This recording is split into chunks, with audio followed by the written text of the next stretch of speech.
बिस्मिल्लाहिर्रहमानिर्रहीम। लाखों करोड़ों दुरूदो सलाम मोहम्मद मुस्तफ़ा सल्लल्लाहु अलैहि वसल्लम और आले मोहम्मद पर। मैं हूं उमर दराज गोंदल। रात को खान साहब का जलसा हो गया। अब जलसे के बाद जो तीर है वो निशाने के ऊपर लगा है। रात के जलसे के अंदर इमरान खान ने एक बार भी मरियम नवाज साहिबा का नाम नहीं लिया।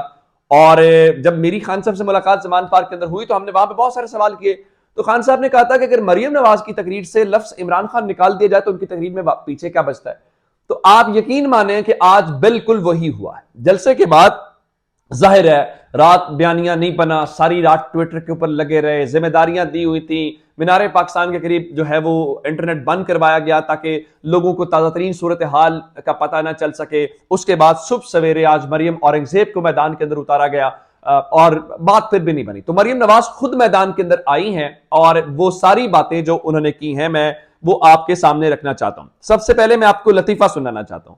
वो फरमाती हैं, हम इलेक्शन से नहीं भाग रहे, हम इलेक्शन लड़ेंगे और हम इलेक्शन जीतेंगे। बिल्कुल ठीक है। इसका मतलब क्या है?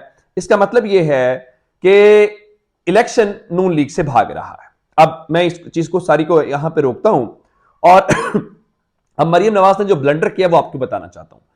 चंद रोज पहले पैमरा ने एक नोटिफिकेशन जारी किया था और उस नोटिफिकेशन के अंदर यह हमें बताया गया था कि टीवी टॉक शोज के अंदर, प्रेस कॉन्फ्रेंसेस के अंदर या ओवरऑल जो है वो जजेस से मुतालिक बयानात नशर करने के ऊपर पाबंदी है।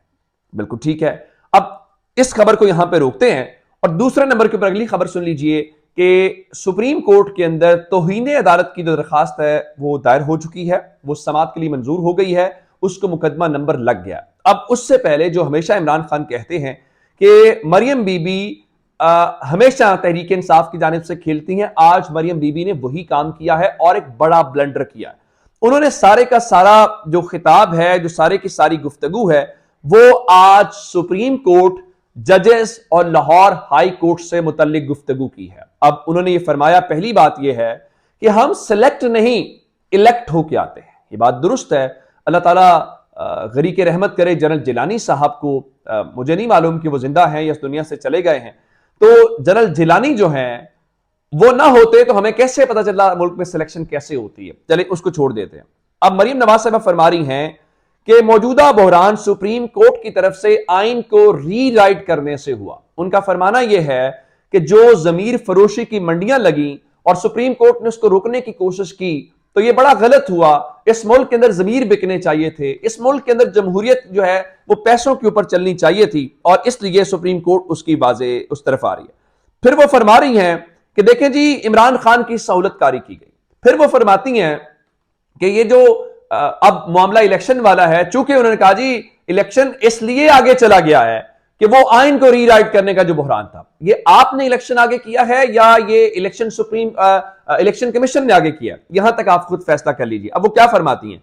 वो कहती हैं कि जस्टिस एजाजुल एहसन के एक मुतनाजा नोट पे अस खुद नोटिस लिया गया और सुप्रीम कोर्ट के 5 जजेस ने मुतफिका फैसला दिया कि इमरान खान ने खुलेआम आइन की खिलाफ वर्जी की है मगर उसे जाने नहीं दिया गया। अब इनको पता होना चाहिए कि इस वक्त जो सूरत हाल है वो सारी की सारी तौहीन अदालत और आइन शिकनी जो की गई है वो गवर्नर पंजाब, गवर्नर खैबर पख्तूनख्वा, ये हुकूमत की तरफ से, और वो सारा कुछ इस वक्त जो है वो फरमा रहे हैं। अच्छा, एक जो बात है, आज बुनियादी तौर पे सुप्रीम कोर्ट के ऊपर जजेस के ऊपर प्रेशर डालने की बात की गई, जिसमें वो फरमा रही हैं कि जी हमारे पास ऑडियो है और वो फरमा रही हैं कि ये हमें पता है किसने कहा था। एक इलेक्शन हो रहा था कि वो बेटी की और दामाद की और बीवियों के कहने के ऊपर फैसले होते हैं।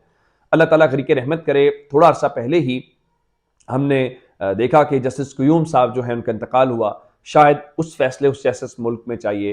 ये जो अता तारड़ साहब उंगलियां दिखाते हैं आईने पाकिस्तान को, उनके जो दादा हैं रफीक तारड़ साहब, शायद उस किस्म के आपको फैसले चाहिए। तो आज जो ये सारा तमाशा लगाया गया है ये जजेस के ऊपर, सुप्रीम कोर्ट के ऊपर प्रेशर डालने के हवाले से किया गया है। लेकिन इसको मैं आपको बता देता हूं कि अब इनके जितनी मर्जी चीखें मार लें, सुप्रीम कोर्ट उम्मीद है कल से हो या अगले हफ्ते से हो, इलेक्शन तो होगा। और सुप्रीम कोर्ट जो आपसे थोड़ी देर पहले मैं मौजूद था प्रेस क्लब लाहौर के अंदर, जहां पे फवाद चौधरी साहब और असद उमर और दीगर लोग प्रेस कॉन्फ्रेंस कर रहे थे, वहां पे असद उमर ने कहा कि हमने अपने रहनुमाओं को कहा है कि आप अपने हलकों के अंदर कैंपेन करें, इलेक्शन अपने वक्त के मुताबिक होगा और सुप्रीम कोर्ट फैसला इलेक्शन के अलावा कोई नजर नहीं आता। और उन्होंने कहा कि अगला हफ्ता बहुत अहम है, बड़ी उसके हवाले से। मरियम बीबी ने क्या फरमाया? मरियम नवाज कहती है कि पंजाब का इलेक्शन नून लीग जीत गई तो क्या इमरान खान कबूल करेगा? इमरान खान क्या, पाकिस्तान का कोई शहरी भी कबूल नहीं करेगा इस वक्त जो सर्वेज आ रहे हैं। तो एक तो ये कॉन्फिडेंस चाहिए कि नून लीग पंजाब का इलेक्शन जीतेगी। फिर वो फरमाया कि क्या अगर खैबर पख्तूनख्वा का इलेक्शन तहरीक इंसाफ जीत गई तो क्या गारंटी है कि इमरान खान असेंबली नहीं तोड़ेगा? यहां तक आपको यह भी यकीन है कि खैबर पख्तूनख्वा में आप नहीं जीत सकते। दूसरा, जब भी कोई मसला होता है तो बताया जाता है कि मरियम नवाज के हुकूमत से कोई ताल्लुक नहीं है।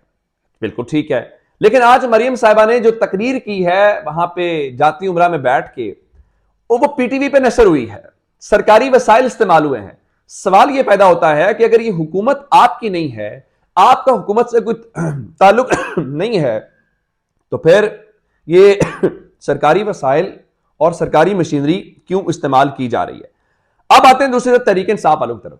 खान साहब ने कल मुमकिना तौर पे पेश होना है इस्लामाबाद के अंदर। उनकी जो उन्होंने लाहौर हाई कोर्ट से जमानतें ली थी, उन्होंने अंडरटेकिंग दी हुई है, वो इस्लामाबाद सरेंडर करेंगे। अब क्या कल जाना है, क्या कारकुनों के बगैर जाना है या कारकुनों के साथ जाना है? इमरान खान ने बनी गाला के अंदर बड़ी बैठक जो है वो बुला ली है, लेकिन जो सरप्राइज मैं आपको देना चाहता हूं वो ये क्या है? वो ये है कि कल आप जानते हैं कि ज्वाइंट सेशन है और तहरीक इंसाफ ने पहले फैसला किया था कि वो ज्वाइंट सेशन का पार्ट नहीं बनेगी। अब तहरीक इंसाफ ने अपनी हिकमत अमली तब्दील कर ली है और मुश्तरका इजलास में बायकॉट के बजाय कल भरपूर शिरकत करने का फैसला कर लिया है। और सेनेट में तहरीक इंसाफ की पार्लिमानी पार्टी का इजलास कल दिन 2 बजे पार्लियामेंट हाउस के अंदर तलब कर लिया गया और सेनेट में opposition leader doctor Shahzad Wasim इस इजलास की सदारत करेंगे, जिसका मतलब बहुत सादा है कि कल वो एहतजाज और सारा कुछ करेंगे।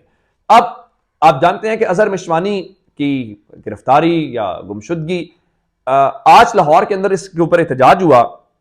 मैं आपको बताना यह चाहता हूं कि वहां पे फवाद चौधरी ने एक बड़ी दिलचस्प बात किया। उन्होंने कहा देखें ये जो कुछ पाकिस्तान के अंदर हो रहा है, हम इस मामले को आलमी फोरम्स के ऊपर उठाएंगे, इंसानी हुकूक के जो इदारे हैं, लेकिन क्या हुकूमत ये चाहती है कि ऐसी कार्रवाइयां करके खुदा न खास्ता पाकिस्तान को फैटफ के अंदर डालना है? क्योंकि जिस तरह से इंसानी हुकूक की पामाली की जा रही है।